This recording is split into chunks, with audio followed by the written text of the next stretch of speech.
بسم اللہ الرحمن الرحیم۔ ایک سوداگر بادشاہ کے دربار میں حاضر ہوا تو بادشاہ نے دیکھا کہ اس کے ہاتھ میں ایک مرغی کے انڈے کے برابر ہیرا ہے۔ بادشاہ اس ہیرے کا دیوانہ ہو گیا۔ بادشاہ نے مہنگے داموں میں وہ ہیرا سوداگر سے خرید لیا، اور سوداگر کے جانے کے بعد بادشاہ کا جو دوست بھی دربار میں آتا تو بادشاہ اس کو وہی ہیرا دکھاتا۔ بادشاہ بڑے فخر سے اپنے دوستوں کو بتاتا کہ ایسا ہیرا پوری دنیا میں نہیں ہے۔ ایک دن وزیر نے چپکے سے بادشاہ کے کان میں کہا کہ آپ جس ہیرے کی تعریفیں سب کے سامنے کرتے ہیں، سوداگر نے ایسے 12 ہیرے اپنے کتے کے پٹے میں لگائے ہوئے ہیں۔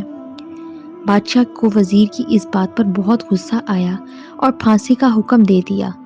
ایک دوسرے وزیر نے بادشاہ کو مشورہ دیا کہ اس وزیر کو ابھی پھانسی نہیں دینی چاہیے، شاید وزیر ٹھیک ہی کہہ رہا ہو۔ بادشاہ نے وزیر کو قید میں ڈال دیا۔ جب وزیر کی بیٹی کو پتہ چلا کہ بادشاہ نے اس کے باپ کو غلط بیانی کرنے پر قید میں ڈال دیا ہے تو اس نے فیصلہ کیا کہ وہ بادشاہ کے سامنے یہ ثابت کرے گی کہ اس کا باپ جھوٹا نہیں تھا۔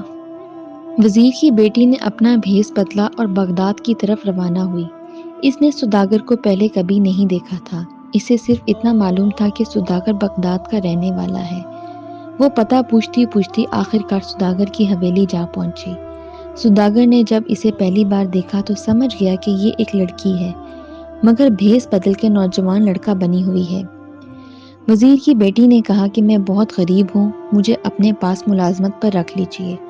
سوداگر نے اسے اپنے پاس ملازمت میں رکھ لیا۔ لڑکی نے دیکھا سوداگر نے 3 آدمیوں کے گلے میں رسی ڈالی ہوئی ہے۔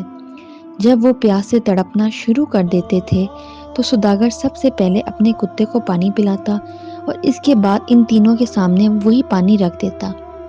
لڑکی نے دیکھا کہ سوداگر نے کتے کے گلے میں ایک پٹا ڈالا ہوا تھا جس میں انڈے کے برابر ہیرے لگے ہوئے تھے۔ لڑکی کو اپنی والد کی سچائی کا ثبوت مل چکا تھا۔ لڑکی نے سوداگر سے کہا، آپ نے 3 انسانوں کے ساتھ تو جانوروں جیسا سلوک کیا ہوا ہے اور ایک کتے کے گلے میں ہیرے ڈالے ہوئے ہیں، آپ نے ایسا کیوں کیا؟ سوداگر نے کہا، یہ تینوں میرے بہترین دوست تھے، مجھے ایک سونار کی بیٹی پسند تھی، میں اسے اپنانا چاہتا تھا، اسے عزت دینا چاہتا تھا۔ میں نے اپنی پسند کے بارے میں اپنے تینوں دوستوں کو بتایا تو انہوں نے کہا، تم فکر مت کرو، ہم تیری شادی سونار کی بیٹی سے کروائیں گے۔ میں نے لڑکی کو ایک خط لکھا تو لڑکی نے کہا کہ میں اپنا ہم سفر منتخب کرنے سے پہلے ایک دفعہ اس سے ملنا چاہتی ہوں۔ لڑکی نے کہا کہ صبح کے وقت جب میرے والد دکان پر ہوں گے تب آپ مجھ سے مل سکتے ہیں۔ میں اس سے ملنے کے لیے روانہ ہوا تو میرے تینوں دوستوں نے سونار کے پاس گئے اور کہا کہ آپ یہ بتائیں کہ سونا زیادہ قیمتی ہے یا عزت؟ سونار نے کہا، عزت سونے سے زیادہ قیمتی ہے۔ میرے برائے نام دوستوں نے سونار سے کہا کہ آپ ادھر اپنے سونے کی حفاظت کر رہے ہیں جبکہ آپ کے گھر میں سوداگر آپ کی بیٹی کی عزت کے ساتھ کھیل رہا ہے۔ سونار نے فوراً اپنی دکان بند کی اور اپنے گھر کی طرف بھاگا۔ جب وہ گھر آیا تو مجھے دیکھ کر آپے سے باہر ہو گیا۔ اس نے مجھ پر تلوار سے وار کیا، میری جان تو بچ گئی مگر میں ایک ٹانگ سے محروم ہو گیا۔ بعد میں مجھے پتا چلا کہ اس نے اپنی بیٹی کو بے دردی سے قتل کر دیا۔ مجھے اس لڑکی کا بہت صدمہ ہوا کیونکہ وہ ایک پاکیزہ لڑکی تھی، اور جب میں اس کے گھر ملنے گیا تب بھی وہ پردے کی حالت میں میرے سامنے بیٹھی تھی۔ اس نے ایک بار بھی آنکھ اٹھا کر میری طرف نہیں دیکھا تھا۔ میرے زخم جب کچھ بہتر ہوئے تو چھوٹی موٹی تجارت شروع کر دی۔